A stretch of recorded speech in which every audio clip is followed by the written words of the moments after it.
Buenos días. Buen día, doctor. Vayan activando sus cámaras, por favor.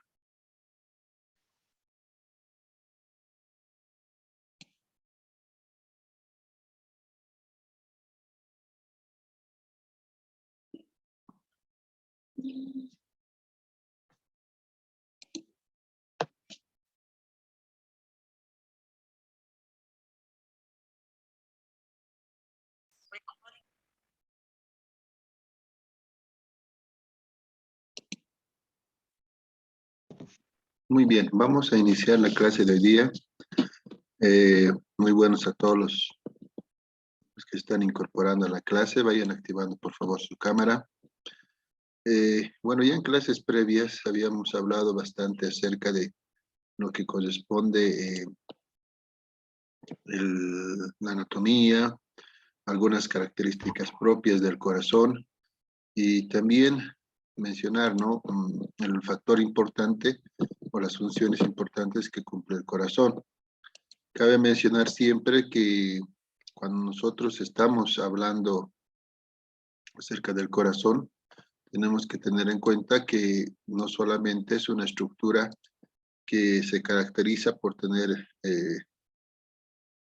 una pared prácticamente muy especial referente al miocardio, al pericardio y al endocardio. También siempre mencionar, vayan apagando sus audios, por favor. Como les indicaba, el poder nosotros hablar acerca de lo que es a grandes rasgos todo lo referente a cardiología, nos pone en esta situación donde vamos a hablar un poco sobre lo que corresponde a presiones cardíacas. Siempre mencionando, como podemos ver acá está una imagen, corazón, tanto las aurículas como los ventrículos van a trabajar con presiones que van a favorecer desde luego el paso del volumen de la sangre de un espacio a otro. Es más, ¿no?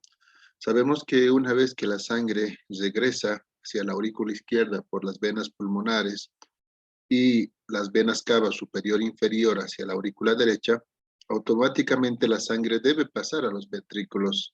Y este paso se hace de forma automática. Una vez que las aurículas se llenan de sangre, las válvulas auricoventriculares se abren y permiten el paso de la sangre hacia lo que corresponde a los ventrículos. Es por eso que las presiones que manejan las aurículas son prácticamente bajas, no manejan presiones muy altas como los ventrículos. Y algo también que tenemos que recordar es que las aurículas tienen una musculatura muy fina, que al, desde luego, contraerse, ejercen muy poca presión, porque por gradiente prácticamente va a pasar la sangre de las aurículas a los ventrículos. Como podemos ver, las aurículas manejan presiones, solamente un tipo de presión. La aurícula derecha tiene una presión de 0 a 8 milímetros de mercurio. Algo que tenemos que recordar es que en medicina nunca manejamos valores exactos, ¿no? Generalmente manejamos rangos. Como un ejemplo, la frecuencia cardíaca que va de 60 hasta 100.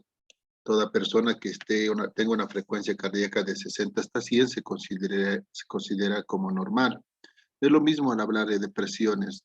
Si una persona tiene en la aurícula derecha una presión de 5, una presión de 7 o 4, está dentro de lo normal, porque el valor normal va de 0 a 8. Como podemos observar, en la aurícula derecha, en su momento va a pasar la sangre al ventrículo derecho, y el ventrículo derecho tiene otro tipo de presión. Pero el ventrículo derecho, recordemos que tiene mayor musculatura que la aurícula. Claro que menor que el ventrículo izquierdo, pero tiene una musculatura para poder contraerse. En algún momento el ventrículo tiene que relajarse. Ahí hablamos del término diástole. Y en algún momento tiene que contraerse. Y ahí tenemos el término de sístole.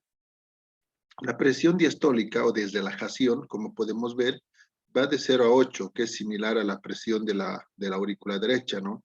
Tiene que relajarse el ventrículo derecho y la presión va bajando, y a medida que va bajando se va llenando de volumen. Por eso es que tenemos una presión de relajación. Mientras menor presión, mayor llenado del ventrículo. Pero en algún momento tiene que contraerse. Es ahí donde hablamos de la presión sistólica. Cuando el ventrículo se contrae, automáticamente tiene que aumentar la presión. ¿Por qué? Porque al contraerse y al aumentar la presión, la sangre va a poder salir a través de la arteria, esta arteria muy importante que es la arteria pulmonar, ¿no? La arteria pulmonar, como vemos en la imagen, desde luego se relaciona con el ventrículo derecho y entre estas dos, recordemos, está la válvula pulmonar. Entonces, el ventrículo derecho tiene una presión sistólica que va de 25 hasta 30. Esta presión sistólica es variable, pero o sea, les recalco nuevamente, puede ser una presión de 26, 27, eso está dentro de lo que es lo normal. Por eso acá en la diapositiva nos muestra una presión sistólica menor a 30 milímetros de mercurio, pero para que recuerden, lo normal va de 25 a 30. Una vez que el ventrículo derecho se llega a contraer, expulsa la sangre a la arteria pulmonar. Por lo tanto, la arteria pulmonar también tendrá otro tipo de presión. Tiene una presión sistólica y una presión diastólica. Una presión de relajación, porque la pulmonar tiene que relajarse para permitir el paso de la sangre. Y esta presión, desde luego, tiene que ser en su momento menor a la de la presión sistólica del ventrículo derecho para que pueda pasar la sangre. Por lo tanto, la presión sistólica de la arteria pulmonar es menor a 10 milímetros de mercurio y la presión sistólica va a ser mayor a 30 milímetros de mercurio, ¿no? Son parámetros que, bueno, hoy en día forman parte de lo que corresponde las presiones intracavitarias y que gracias a esto, desde luego, se explica de por qué el volumen va aumentando y va disminuyendo en una cavidad. A mayor presión, menor volumen. A menor presión, mayor volumen, ¿no? Todo lo contrario. En un momento vamos a hablar del ciclo cardíaco y por eso estamos introduciendo estos valores que tienen que saber. En algún momento les pueden preguntar en las prácticas qué tipo de presiones maneja y cómo funciona el ciclo cardíaco. Por otro lado, las cavidades izquierdas manejan presiones un poco más elevadas que las izquierdas. Sabemos que el corazón izquierdo tiene que tener mayor fuerza y mayor capacidad para poder bombear la sangre y llegar a todo nuestro organismo. Es por eso que la aurícula izquierda también va a tener una presión un poco mayor que la aurícula derecha, que va de 0 a 12 milímetros de mercurio. Una vez que se llega a llenar la aurícula izquierda, automáticamente pasa al ventrículo izquierdo. En el ventrículo izquierdo, lo mismo, vamos a tener una presión diastólica de relajación, porque el ventrículo izquierdo tiene que relajarse para poder llenarse de sangre, ¿verdad? Por lo tanto, la presión tiene que ser menor a la de la aurícula izquierda para que pueda llenarse y así pasar el volumen de un lugar de mayor presión a otro de menor presión. La presión generalmente diastólica o de relajación del ventrículo izquierdo es de 0 a 10 milímetros de mercurio, pero la presión sistólica o de contracción es mayor porque ya habíamos hablado de la anterior clase que el ventrículo izquierdo tiene mayor musculatura. Al tener mayor musculatura, el propósito es que maneje mayor presión y pueda bombear la sangre con mayor fuerza. Y ahí va la explicación, ¿no? Cuando ustedes de repente ven un paciente y tiene un pequeño corte, hacemos la diferencia, ¿no? Entre la sangre. Si vemos una sangre venosa que no sale muy fuerte, hablamos y decimos que es una sangre de las venas. Pero si vemos una sangre rutilante y que sale con bastante fuerza, decimos que es de las arterias. Y es esta la explicación, porque el corazón bombea con mayor fuerza la sangre, desde luego, arterial. ¿Por qué? Porque tiene mayor musculatura el ventrículo y esto le hace que pueda eyectar toda la sangre a todo nuestro organismo. Por ende, la presión sistólica se menciona que debe ser menor a 140 milímetros de mercurio en el ventrículo izquierdo. Y ustedes dirán, pero doctor, generalmente la presión normal es de menos de 120, la sistólica, la diastólica menos de 80. Eso se relaciona, si les recordamos, con la arteria aórtica, ¿verdad? La arteria aórtica maneja presiones muy diferentes. Es ahí donde nosotros manejamos la presión normal. Por eso es que la presión sistólica va a menos 140 milímetros de mercurio. En la literatura nos habla de una presión normal. Y la presión normal en una persona que no tiene patología es obvio que es menor a 120-80. La presión, ojo, la presión es de las arterias, no se olviden. Pero hoy en día hablamos de términos muy importantes como ser la prehipertensión. La prehipertensión, que también se considera una situación donde no se requiere el uso de antihipertensivos, la presión normal va de menos de 140 la sistólica y menos de 190 la diastólica. Entonces, una persona, un ejemplo de 45, 50 años, se puede esperar una presión menor a 140 y una presión diastólica menor a 80. Por favor, apaguen sus micrófonos. ¿Alguien tiene alguna pregunta? Doutor, uma dúvida. Quando você diz menor a 30, menor a 140, tem um limite? Porque aí diz menor, mas não diz hasta quanto menor. Tem algum limite especificamente para determinar o que é normal? Es que eso quiere decir que si está igual o mayor a 140 ya no se considera como normal. A eso se refiere Leonardo. O sea, si tú tienes una presión sistólica de 130, ya 139 para que me entiendas, menor a eso se considera como normal, o sea, es lo normal. Pero ya si la presión está de 140 para arriba, ya se consideraría como una presión elevada, ¿no? Por eso es que un ejemplo, cuando ustedes vayan dando lectura un poco a esto de la hipertensión, la clasificación de la hipertensión, habla que la presión normal es menor a 120, ¿no? Y menor a 80. Una presión mayor a 120, menor o igual a 120, perdón, o menor o igual a 80. Una presión mayor a estos rangos ya se consideraría como prehipertensión. Pero en este caso que nos muestra, desde luego, esta diapositiva, las presiones, entonces la presión sistólica, o sea, la presión de contracción, lo normal es menor a 140. Si excede esto, ya hablamos de alteración en la presión de la aorta, desde luego. Igual o mayor a 140 ya sería anormal, estaríamos hablando de un rango anormal. Y la presión diastólica menor a 80, igual o mayor a 80, prácticamente se consideraría como una presión alterada a nivel de lo que es la relajación de la arteria aorta. No sé si me llegó a entender, Leonardo. Sim, doutor, eu entendi que acima disso é hipertensão, mas é que eu quisera saber hasta onde pode ser menor, porque aqui diz menor a 140, ou seja, pode Ah, ser el 80, valor 30, normal. 40. El valor Isso, general, exatamente. ya te entendí. El valor normal generalmente va de un rango que es 80. 80 a 90. 90 es generalmente la sistólica, ¿no? La sistólica generalmente es menor a 140, menor a 90 la sistólica. La diastólica menor a 80 hasta 60 se consideraría como aceptable. Y ya menor a 60 o menor a 90, la sistólica menor a 90 y la diastólica menor a 60, se consideraría como presiones bajas y que desde luego tal vez hay algún factor que esté condicionando a esa presión baja.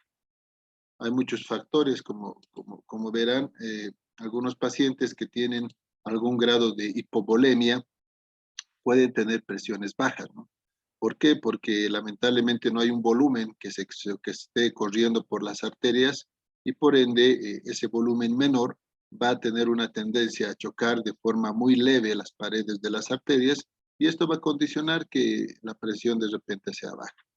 Entonces, respondiendo a Leonardo, si acá tenemos un término en presión de aorta menor a 140 se considera normal, el valor límite menor sería hasta 90, la sistólica, y la diastólica hasta 60. Aí, graças, doutor, era isso mesmo, me dúvida. Muy bien. Doutor, uma pergunta sobre o ciclo cardíaco. Quando a sangue chega pelo átrio esquerdo através da vena cava superior. Al atrio izquierdo por las venas pulmonares.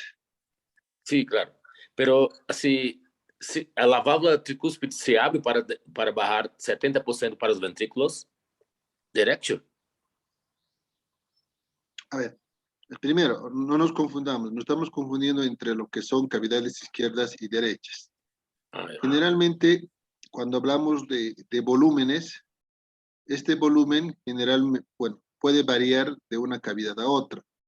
Hablemos de un volumen total, o sea, para los ejemplos que damos, generalmente hablamos más de cavidades izquierdas, no mucho derechas. ¿Por qué? Porque las derechas generalmente son volúmenes y presiones que son de menos importancia, ya que se ha visto hoy en día que los trastornos o las patologías de cavidades derechas son mucho menores que las del lado izquierdo.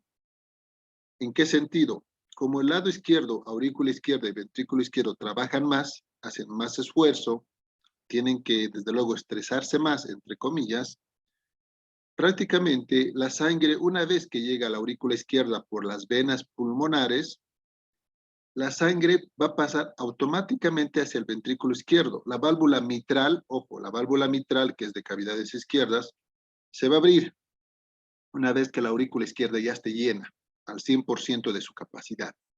Se abre la válvula mitral o bicúspide y automáticamente va a pasar un 70% de todo ese volumen. Se sabe y se piensa que el volumen puede variar de una cavidad a otra y de cada organismo. De repente alguno de ustedes tiene un corazón pequeño, otro tiene un corazón de repente un poco grande. Eso es variable, ¿no? Por eso sacamos índice cardiotorácico. Y algún momento, cuando estén en prácticas, les van a mostrar una placa radiográfica donde van a ver un corazón pequeñito. Pero eso no quiere decir que sea patológico, ¿no? Es que es el corazón de esa persona. Y de otra persona, de repente un poco más grande. Entonces, si se ponen a pensar, el volumen en esos corazones va a ser diferente porque son corazones que manejan volúmenes de acuerdo al requerimiento de una persona. Por eso es que en algún momento, valga la explicación, en algunas personas cuando tienen patologías el corazón crece, pero eso es producto de esa patología que está produciendo una alteración en el trabajo del corazón. Entonces, una vez que las válvulas mitral, respondiendo a tu pregunta, se abre, se menciona que el 70% aproximadamente pasa de forma pasiva hacia el ventrículo izquierdo. Pero no podemos hablar de porcentajes, no te puedo hablar de volúmenes porque te recalco, eso es variable de un corazón a otro. Si hablamos de porcentajes, porque imagínate, en voz Ademir te puedo decir, qué sé yo, que tu corazón puede almacenar 110 ml o de repente 130 ml, eso es variable. Entonces, para poder tener una explicación, se ha manejado un volumen de 120 y desde luego en base a eso se explica también el porcentaje de sangre que se expulsa por el ventrículo izquierdo. Porque te hago recuerdo lo siguiente, la aurícula izquierda hemos mencionado que pasa un 70% hacia el ventrículo izquierdo de forma pasiva y un 30% lo hace de forma activa. Pero en el ventrículo izquierdo suponemos que existen 120 ml de sangre y de esos 120 ml solamente se va a expulsar 70 ml, porque sabemos muy bien que 70 ml multiplicado por los latidos en un minuto, que puede ser 70, nos va a dar ¿qué? El gasto cardíaco. Si recordamos, el gasto cardíaco es el volumen de sangre que se expulsa en un minuto y aproximadamente hablamos de casi 5 litros, ¿verdad? Porque 70 por 70 te va a dar 4.900, más o menos 5 litros, que es lo estimado que se refiere al gasto cardíaco. Entonces, este volumen nos sirve de ejemplo, o sea, nos sirve de ejemplo, pero puede variar de una persona a otro. Eso no podemos generalizarlo y poderlo colocar a todos en un solo saco y mencionar que todos manejan esta cantidad de volumen, ¿no? Es un volumen estimado que se maneja la mayor parte de las personas y que eso nos refleja desde luego posteriormente un concepto muy importante que es el gasto cardíaco. Doctor, además que tiene el volumen residual, ¿no? El gasto cardíaco, tiene el volumen residual que cada uno es distinto de otro. Claro, ahora, una vez que se expulsa estos 70 ml, tiene que quedar un volumen, ¿no? Telesistólico, hablamos de telesistólico al final de la sístole, y se estima que este volumen telesistólico es de 50 ml, ¿no? O sea, no se expulsa toda la sangre del ventrículo. Y esta sangre que se queda al final de la sístole, desde luego llena nuevamente con la sangre que pasa hacia el ventrículo. Entonces, eso va compensando los volúmenes en cada cavidad. Y lo mismo, lo que mencionaba Leonardo, este volumen puede variar, pero se estima que es más o menos 50 ml el volumen que queda al final de la sístole ventricular. ¿Alguna otra pregunta? Bien, entonces, ya adelantando un poquito lo que se mencionaba, nosotros tenemos que tener en cuenta que el hablar de presiones implica que hablemos de ciclo cardíaco. Entonces, el ciclo cardíaco prácticamente es todos los acontecimientos que se llevan a cabo desde el inicio de una contracción hasta la siguiente. Todos los eventos, tanto de intercambios de volumen como también de presión, reciben el nombre de ciclo cardíaco. Pero les recuerdo nuevamente, este ciclo cardíaco no se llevaría a cabo si es que no trabajara conjuntamente con el sistema de conducción cardíaco, ¿verdad? Ya en clases anteriores hablábamos del sistema de conducción cardíaco, el nodo sinoatrial o nodo sinusal, prácticamente las fibras interauriculares, el nodo AB, las de His, rama derecha, izquierda y también las fibras de Purkinje. Entonces, todo el trabajo del sistema de conducción se refleja en un trabajo ya a nivel auricular y ventricular. Por lo tanto, nosotros tenemos que tener en cuenta que todos los fenómenos, ¿a qué me refiero con fenómenos? Por un lado, los cambios de presión, por otro lado, los cambios de volumen que existe desde el inicio de una contracción hasta el siguiente, recibe el nombre de ciclo cardíaco. ¿Y esto es dependiente de qué? De nuestro sistema de conducción que permite la despolarización de las cavidades tanto auriculares como ventriculares. Bien, entonces acá tenemos el ciclo cardíaco. Este es prácticamente un resumen del ciclo cardíaco, donde vamos a poder evidenciar los diferentes o las diferentes fases del ciclo cardíaco, desde el inicio hasta nuevamente el llenado de otra fase de contracción. Bien, entonces vamos a ver acá diferentes corazones y tienen que poner mucha atención acá porque el ciclo cardíaco a veces muchos no los entienden, muchos lamentablemente piensan que esto del ciclo cardíaco no es importante, pero en realidad también nos explica de dónde nace el primer ruido cardíaco y de dónde nace el segundo ruido cardíaco. Entonces, en primer lugar, una vez que se llenan las aurículas, les mencionaba que automáticamente las válvulas AB, tanto mitral como tricúspide, se abren, automáticamente se abren. Y la sangre pasa de aurículas a ventrículos. ¿Cuánto es el porcentaje de sangre que pasa de forma pasiva, entre comillas? 70%. El 70% de los ventrículos se llena de forma automática cuando las válvulas AB se abren. Por lo tanto, este es un llenado pasivo donde no se requiere el uso de mayor presión. Ahora, si vemos esta imagen, vamos a ver que las válvulas AB están abiertas y las válvulas sigmoideas, tanto pulmonar como aórtica, están cerradas. Tienen que fijarse, porque les soy sincero, de acá entran bastante preguntas al examen, ¿no? Para que puedan entender un poco. Así, si tienen alguna duda, me la indican para que pueda aclarar. En la fase de llenado, nuevamente les recalco, los ventrículos se están llenando de sangre, pasa un 70%, las válvulas AB están abiertas y las válvulas semilunares están cerradas. Para que la sangre pueda pasar hacia los ventrículos, las aurículas tienen que tener mayor presión, porque eso les indiqué hace un momento. A mayor presión, menor volumen, porque la sangre va pasando de una cavidad a otra, y a menor presión, mayor volumen. Automáticamente la presión en las aurículas tiene que ser mayor para poder llenar los ventrículos. Y eso no se olvide. Por otro lado, las presiones en los ventrículos van a ser menores al de las arterias pulmonares. ¿Por qué? Porque se están llenando. Y al llenarse tienen una presión inferior e incluso hacia lo que son las grandes arterias, tanto pulmonar como aórtica. Posteriormente a este llenado que es, entre comillas, pasivo, vamos a tener o vamos a entrar a la fase de sístole auricular. Esta fase de sístole auricular se caracteriza porque las aurículas se contraen. ¿Por qué? Porque acá tiene que pasar ya el restante que no pasó de forma pasiva, que representa el 30% del total. Por eso es que no hablo de mLs acá, por si acaso, para todos ustedes, porque esto es variable de una persona a otra. Hablamos de porcentaje nada más, que eso puede ser variable, no de una persona a otra.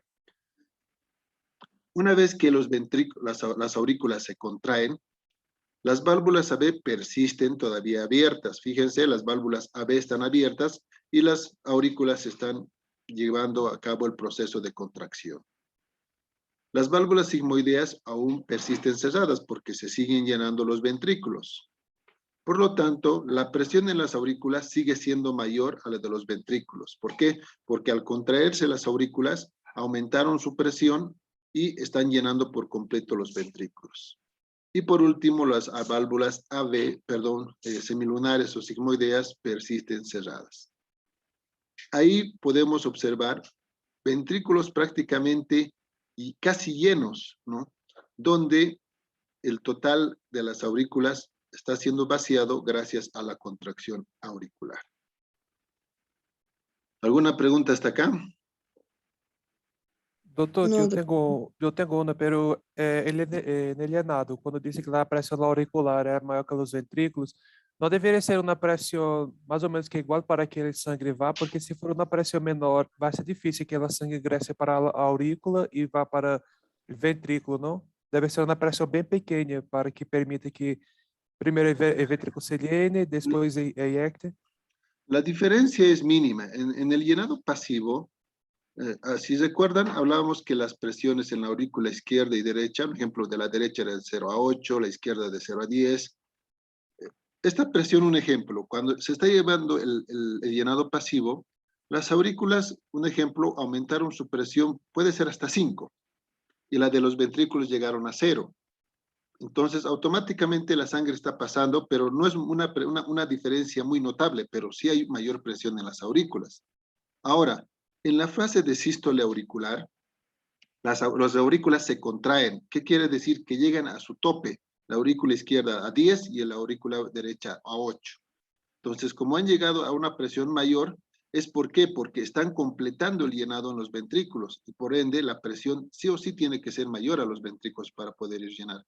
Pero esto es obvio que sí, es progresivo porque no pueden tener una presión directamente hasta 10, porque si llegaría hasta 10, ya la sangre pasaría de golpe a los ventrículos, ¿no? Entonces, una vez que tenemos el llenado pasivo, levemente sube la presión, favoreciendo desde luego el llenado ventricular, y ya cuando se lleva la sístole auricular tenemos una presión por completa al tope, se podría decir, de las aurículas, permitiendo el paso de toda la sangre hacia lo que son los ventrículos. Aí, doutor, gracias. ¿Alguien más tiene alguna pregunta? Bien, entonces vamos a pasar a ver la tercera imagen. Por si acaso las clases son a las 6, no son 6 a 6:30, ¿no, Carlos? Tiene que ingresar, por favor, puntual. Estamos ya casi media clase del Zoom. Entonces hay que ser puntuales todos. Yo sé que hacen un esfuerzo para venir a clases. Entonces yo pido eso de parte de todos ustedes para poder entender, porque después en el examen tenemos algunos contratiempos. Bien, entramos a la tercera imagen, donde hablamos de la contracción isovolumétrica. Esta fase es muy importante porque vamos a encontrar la presencia del primer ruido cardíaco. Beidi, ¿de dónde nace el primer ruido cardíaco?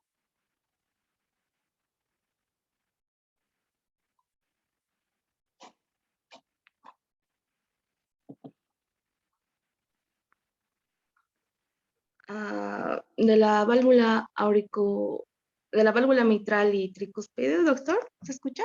Sí, le escucho, pero ¿qué pasa en la válvula mitral y tricúspide? Se produce un cierre de las válvulas auricular. ¿Se produce qué? Perdón, no le escuché.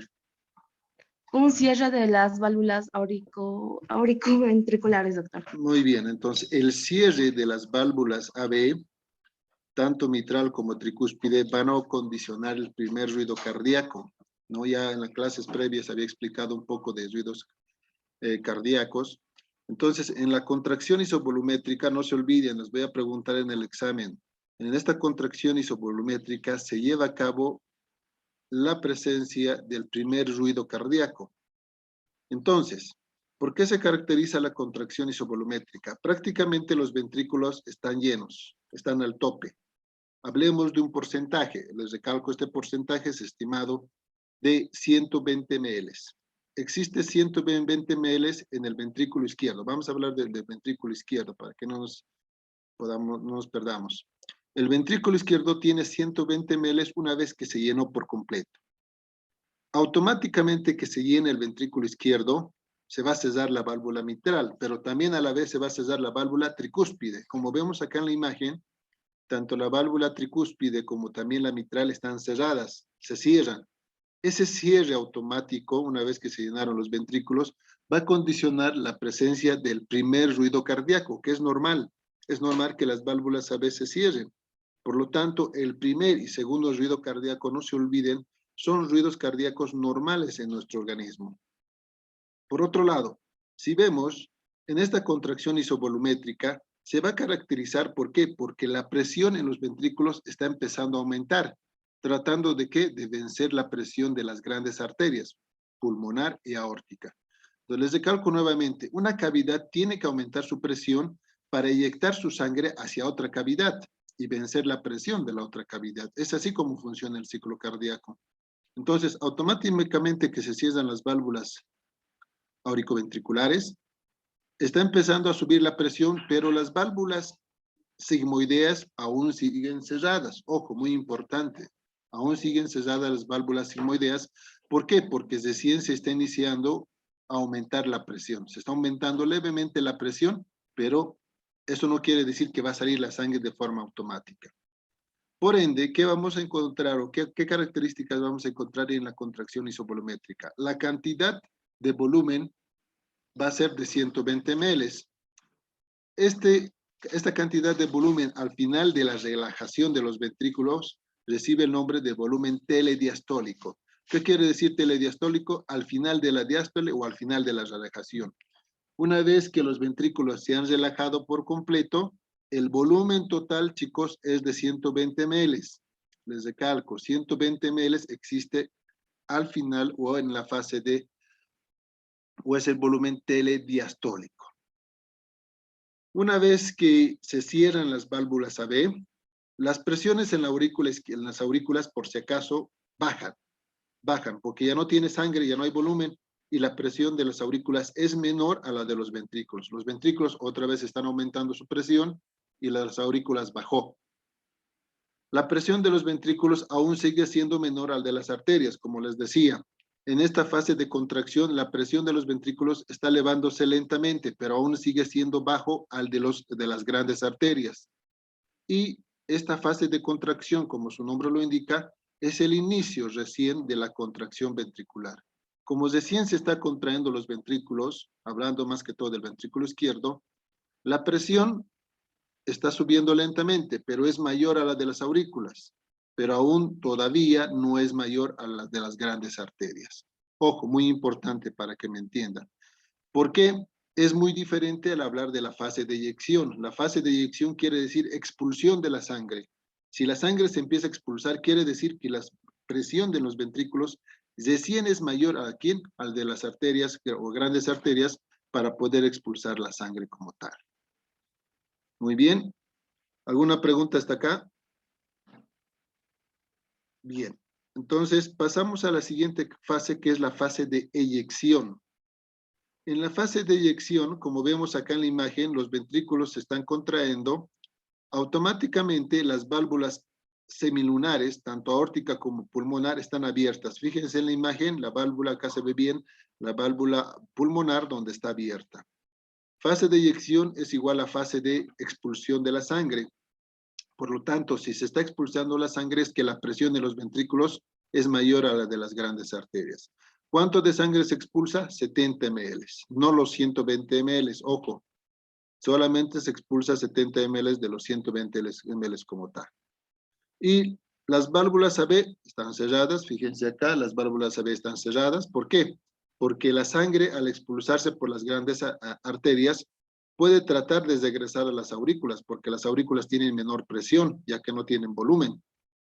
Y automáticamente el hecho de que las válvulas AB estén cerradas impide que la sangre regrese a las aurículas.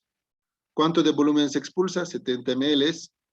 Y las presiones, muy importante, lo que les mencioné hace un momento, la presión de las aurículas es menor a la de los ventrículos y la presión de los ventrículos debe ser mayor a la de las grandes arterias. ¿Por qué? Porque así se va a poder expulsar el volumen de sangre correspondiente a esa cavidad. Muy bien. ¿Alguna pregunta hasta acá? ¿Está claro? Sí, doctor. Bien, entonces, una vez que se expulsó la sangre, vamos a entrar a otra fase, que es la fase de, o una fase de relajación, o ya también llamada relajación isovolumétrica. Esta fase de relajación isovolumétrica se va a caracterizar por otro